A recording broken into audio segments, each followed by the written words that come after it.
Bonjour chers amis, parlons des problèmes de la Fiat 500. La Fiat 500 est fabriquée depuis 2007. Elle est disponible en version berline et en version cabriolet 3 portes. La Fiat 500 est disponible en 4 niveaux de finition différents, Naked, Pop, Lounge Sport.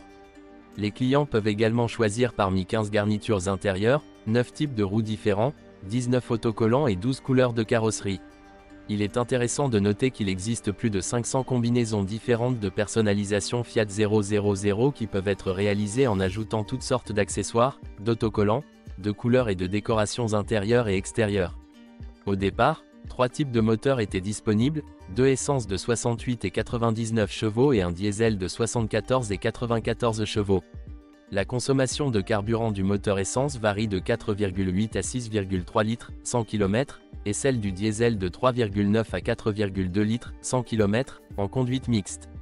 En termes de sécurité, la Fiat 500 dispose de 7 airbags dans tous ses modèles. Il existe également des équipements électriques tels que freins ABS, programme de stabilité électronique, ESP, contrôle anti-patinage, ASR, assistance hydraulique au freinage, HBA, Hill Holder Device, un système qui empêche la voiture de déraper. En montée lorsque le moteur n'est pas en prise ou que le frein n'est pas enfoncé, et verrouillage et anti-démarrage à distance. Son design est très agréable, avec un petit capot, une ligne de toit arrondie et une extrémité visuellement plus large. La bonne impression se poursuit lorsque vous vous asseyez derrière le volant. Le grand tableau de bord rond ressemble à celui de ses prédécesseurs, et la console centrale avec de gros interrupteurs est un souffle de modernité. La qualité des matériaux rebondit sur tout ce que l'on voit chez Fiat, et il convient de noter qu'il n'y a aucun signe de mauvaise finition, ni aucun signe de « slamé italien ». L'ergonomie et la fonctionnalité sont au top. Il manque un peu d'espace, mais avouons-le, la Fiat 500 a toujours été une petite voiture, et ce n'est pas un inconvénient majeur. Quiconque s'écarte un peu de la taille humaine moyenne ne sentira même pas l'intérieur de cette voiture, en particulier les sièges arrière qui sont pratiquement adaptés aux enfants. Le coffre est petit, seulement 185 litres, mais peut être agrandi en rabattant les sièges arrière. Les accessoires supplémentaires de la Fiat 500 comprennent la direction assistée réglable en hauteur et en profondeur, les vitres électriques sur la porte avant, le réglage en hauteur du siège conducteur, la climatisation automatique, le système main libre Blue M avec technologie Bluetooth, le volant gainé de cuir, le régulateur de vitesse, l'ordinateur de bord, le toit panoramique en verre et un ensemble d'accessoires chromés. Le niveau d'équipement dépend du modèle Fiat, comme nous l'avons déjà dit au début de l'article, Naked, Pop, Lounge et Sport. Fiat 500 problèmes et dysfonctionnements. Il y a parfois des erreurs électroniques, radio, PC intégré, tableau de bord, ou des messages d'erreur qui sont le plus souvent causés par des contacts oxydés dans le compartiment moteur. Surtout sur les premiers modèles, il y avait des problèmes plus fréquents avec Blue M, la plupart du temps cela aidait à mettre à jour un nouveau logiciel ou à réinitialiser le système.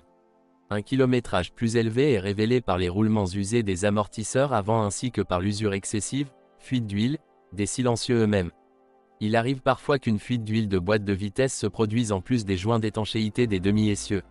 Si le problème n'est pas résolu, la transmission elle-même peut être endommagée en raison d'un manque d'huile.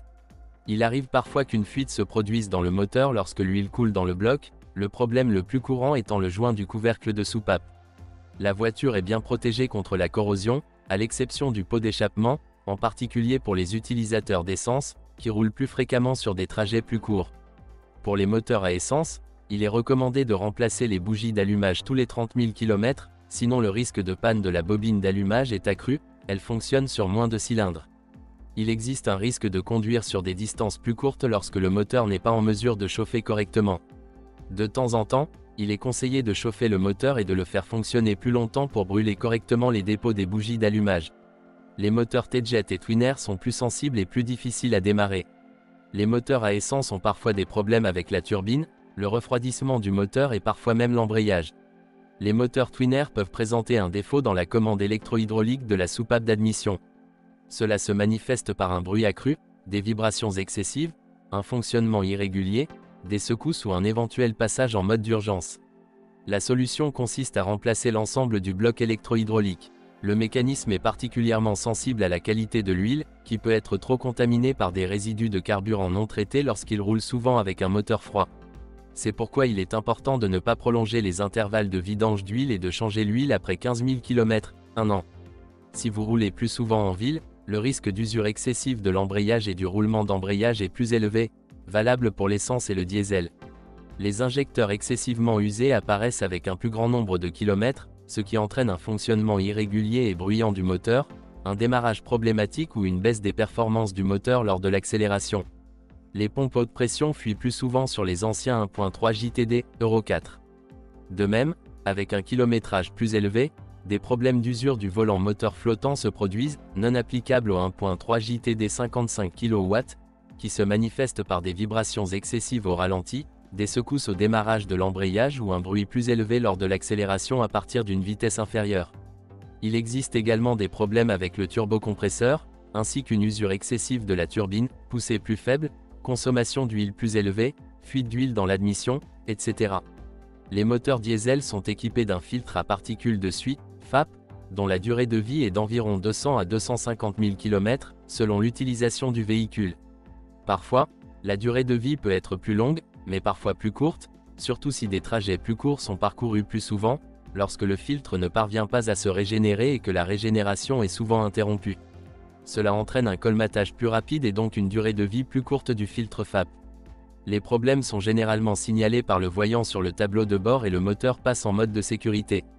À l'approche de la fin, colmatage, du filtre FAP, nous avons généralement une fréquence de régénération accrue ainsi qu'une légère augmentation de la consommation de carburant. Une régénération plus fréquente du FAP signifie également une contamination accrue de l'huile par du carburant diesel non brûlé. Cela est particulièrement vrai pour l'option FAP 1.3 JTD Euro 1, dans le cas des moteurs Euro 5, le système de régénération est mieux réglé. Il est donc recommandé de changer l'huile au plus tard après 15 000 km. Les moteurs diesel, qui utilisent un intervalle de vidange d'huile long, 20 000 à 30 000 km, présentent une usure mécanique nettement plus rapide, compression plus faible, consommation d'huile plus élevée, ainsi qu'une usure excessive des paliers du turbocompresseur, également applicable aux moteurs à essence, et du mécanisme de distribution, ce qui entraîne un risque de défaillance du tendeur hydraulique et de la chaîne de distribution, rupture. Les intervalles d'entretien longs mettent également en danger le fonctionnement de la régulation hydraulique de la soupape, ce qui affecte négativement la durée de vie des soupapes elles-mêmes et de la culasse. Fiat 500 entretien. Selon le constructeur, l'intervalle de vidange de l'huile moteur est fixé à 20 000 à 30 000 km, mais il est recommandé de raccourcir l'intervalle à 15 000 km ou à 1 an. Cela est principalement dû à la sensibilité du moteur à la qualité de l'huile. Le niveau d'huile moteur doit être vérifié périodiquement. La courroie de distribution est présente sur les moteurs à essence 1.2, 1.4 Fire et 1.4 T-Jet, avec un intervalle de remplacement de 120 000 km ou 5 ans. Les moteurs diesel 0,9 Twin Air et 1,3 JTD ont ce qu'on appelle une chaîne sans entretien. Le remplacement régulier des bougies d'allumage pour les moteurs à essence après 30 000 km ne doit pas être oublié.